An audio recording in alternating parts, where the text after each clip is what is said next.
వక్రతుండ మహాకాయ కోటి సూర్య సమప్రభా నిర్విఘ్నం కురు మే దేవ సర్వకార్యేషు సర్వదా. చందనపు ముద్దలో ఉన్న విగ్రహాన్ని తీసుకొచ్చి ఉడిపి క్షేత్రంలో మనం లోపలికి వెళ్ళగానే బయటే ఉంటుంది పుష్కరిణి. ఆ పుష్కరిణిలో స్నానం చేయించి చందనాన్ని విడిచిపెట్టిన తరువాత దాన్ని ప్రతిష్ఠ చేశారు. అందుకే ఉడిపిలో అలంకారం ఆలస్యం అవుతూ ఉంటుంది. ఉడిపిలో ఇవాళ ఈ అలంకారం చెయ్యాలని ఉండదు. కృష్ణ భగవానుడి మూర్తి దగ్గరికి వెళ్ళి కూర్చుని అప్పుడు ఎవరు ఆ అర్చనా సమయంలో ఉన్నారో ఆ ద్వైత సంప్రదాయానికి చెందినటువంటి మఠాధిపతులు వారు ధ్యానం చేస్తారు. ధ్యానం చేసినప్పుడు ఆ రోజున కృష్ణుడు ఏ రూపంలో కనపడితే ఆ రూపంలోకి అలంకారం చేస్తారు. అందుకే ఉడిపిలో దర్శన వేళలు ఖచ్చితంగా ఇలా ఉంటాయని చెప్పడం కుదరదు. ఒక్కొక్కసారి అలంకారం ఆలస్యం అయిపోతూ ఉంటుంది. అంత పవిత్రంగానూ ఉంచుతారు. కిటికీలోంచి దర్శనమే తప్ప లోపలికి ఎవరు వెళ్ళరు, ఒక్క మఠాధిపతులు తప్ప. ఉడిపి క్షేత్రంలో ఉన్నటువంటి బాలకృష్ణమూర్తిని దేవకీదేవి రుక్మిణీదేవి కోసం కృష్ణుడే చేయించి ఇచ్చినటువంటి మూర్తి. అంటే బాలకృష్ణుణ్ణి కన్నతల్లి దేవకీదేవి చూడలేదు, కానీ పెంచిన తల్లి యశోద పాలిచ్చింది, ఆయనతో ఆడుకుంది. ఆయన 3 మాటలు విశ్వరూపం చూపించాడు. బాలకృష్ణుడి పట్ల తల్లిగా యశోద పొందినటువంటి అదృష్టాన్ని చూసి విన్నటువంటి పరీక్షిత్ తెల్లబోయి శుకమహర్షిని అడిగాడు, జగదీశ్వరునికి చన్నిచ్చు తల్లిగా ఏమి నోము నోచి ఈ యశోద, పుత్రుడంచు అతని పోషించు తండ్రిగా నందుడేమి చేసే నందితాత్మ అని అడిగాడు. అసలు తల్లి తల్లి అంటూ లోకములకన్నిటికీ తండ్రి అయినటువంటి వాడికి, తల్లి అవసరం లేకుండా ఉండిపోయిన వాడికి పాలివ్వడం ఏమిటయా? తన స్తన్యంలోంచి ఇంత పుణ్యం ఎలా సంపాదించింది యశోద నాకు చెప్పని అడిగాడు. అప్పుడు శుకబ్రహ్మ చెప్పారు, అక్కడ ఉన్నటువంటి యశోద నందులు పూర్వజన్మలో ధరాద్రోణులు, వాళ్ళు వసువులలో ఒకడు, ఆయన భార్య ధర. వాళ్ళిద్దరూ బ్రహ్మగారి దగ్గరికి వెళ్ళి ప్రార్థన చేస్తే కృష్ణావతారం వస్తోంది, మీరు కూడా మీ అంశలతో భూమి మీదకి వెళ్ళమన్నాడు ఆయన.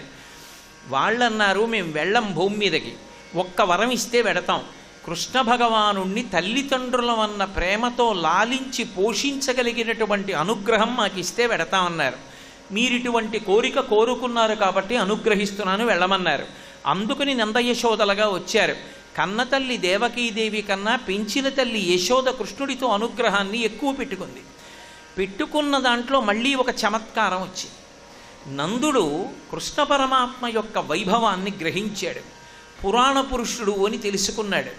నేను ఇన్నాళ్ళు పెంచినవాడు సామాన్యుడు కాడు, పురుషోత్తముడైనటువంటి శ్రీ మహావిష్ణువు యొక్క పరిపూర్ణావతారం అని తెలుసుకున్నాడు కాబట్టి నందుడు మళ్ళీ పుట్టాడు అనడానికి ఆధారం దొరకలేదు.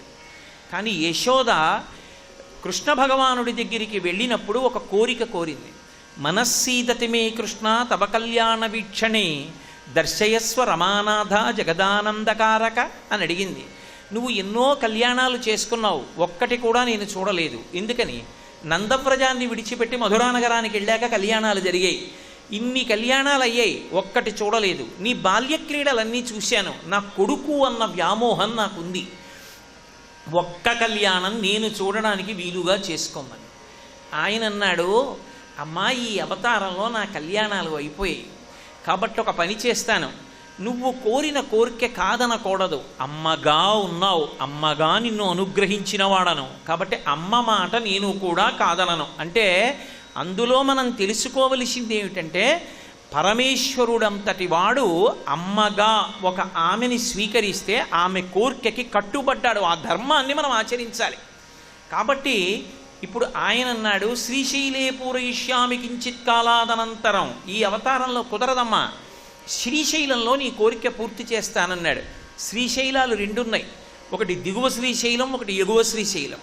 దిగువ శ్రీశైలం తిరుపతి, ఎగువ శ్రీశైలం జ్యోతిర్లింగం ఉన్న క్షేత్రం. కింద నుంచి పైకెడుతుంది ఉపాసన. కరచరణాదులతో కూడిన మూర్తిని పట్టుకుని అరూపరూపి అయి కాళ్ళు చేతులు లేని మూర్తి ఉపాసనలోంచి నిర్గుణంలోకి వెళ్ళాలి. అందుని కింద నుంచి పైకెడితే దిగువ శ్రీశైలం, ఎగువ శ్రీశైలం. సంస్కృతంలో శ్రీని ద్రవిడ భాషలో తిరు అంటారు, శైలం మలై, తిరుమల అంటే శ్రీశైలం కాబట్టి తిరుమల కొండ మీద తీరుస్తానన్నాడు.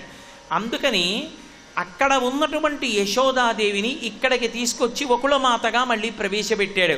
అందుకే మీరు భవిష్యోత్తర పురాణాన్ని పరిశీలిస్తే అసలు వకుళమాత పుట్టుక కానీ వకుళమాత ఎలా పెరిగిందన్న విషయం కానీ ఎక్కడా లేదు. ఆమె పరమేశ్వరుని మెడలోని పొగడపూల మాల, అందుకని వకుళమాల అని పిలిచారు ఆవిడ్ని. ఒక్కొక్కచో కొన్ని శ్లోకాలు చూస్తే బకుళమాల అన్న పేరు కూడా ఆవిడికి ఉంది. ఆ వకుళమాల ఆదివరాహస్వామి వారి దగ్గర ఉండేది. ఎలా పాచకిగా ఉండేది, ఆవిడ వంట చేసి పెట్టేది. అందుకే వకుళమాత మొదట ఎక్కడికి వెళ్ళింది అంటే ఆదివరాహమూర్తి దగ్గరికి వెళ్ళింది. ఎప్పుడు వెళ్ళింది ఎవ్వరికీ తెలియదు.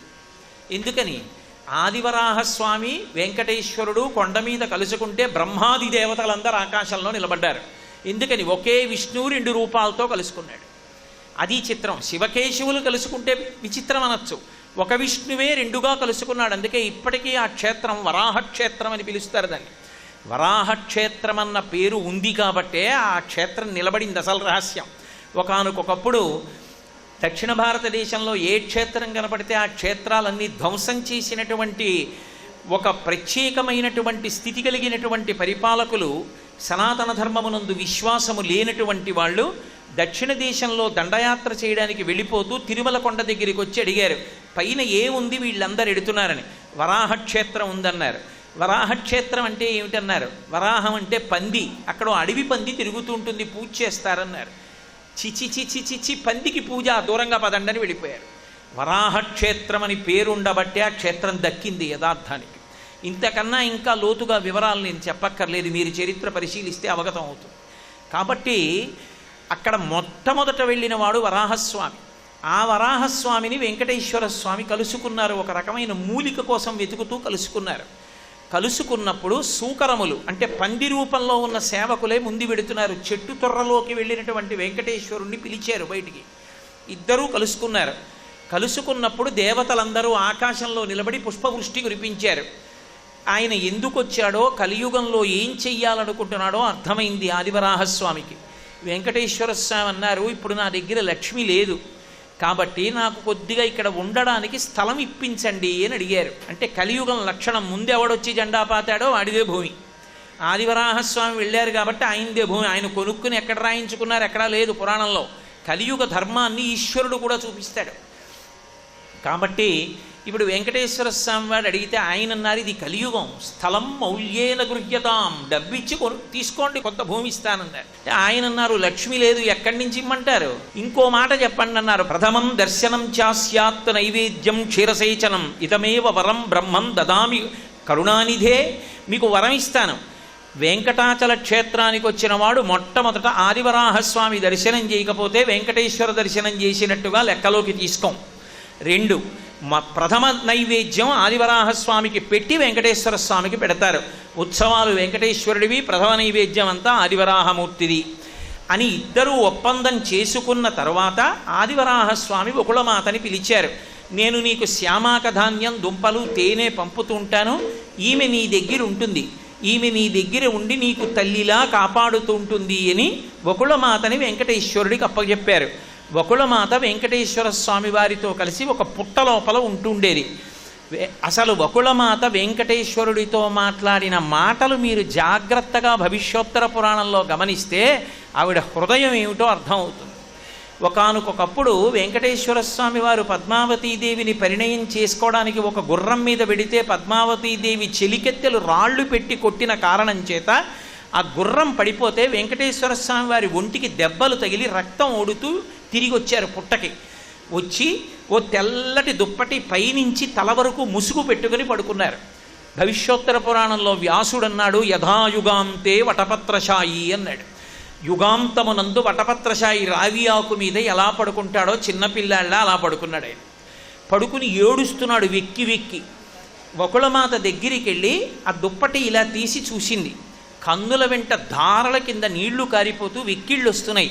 నేను అబద్ధం చెప్పాననుకుంటే మీరు పురాణం చూడండి. సర్వం శ్రీ ఉమామహేశ్వర పరబ్రహ్మార్పణమస్తు. స్వస్తి.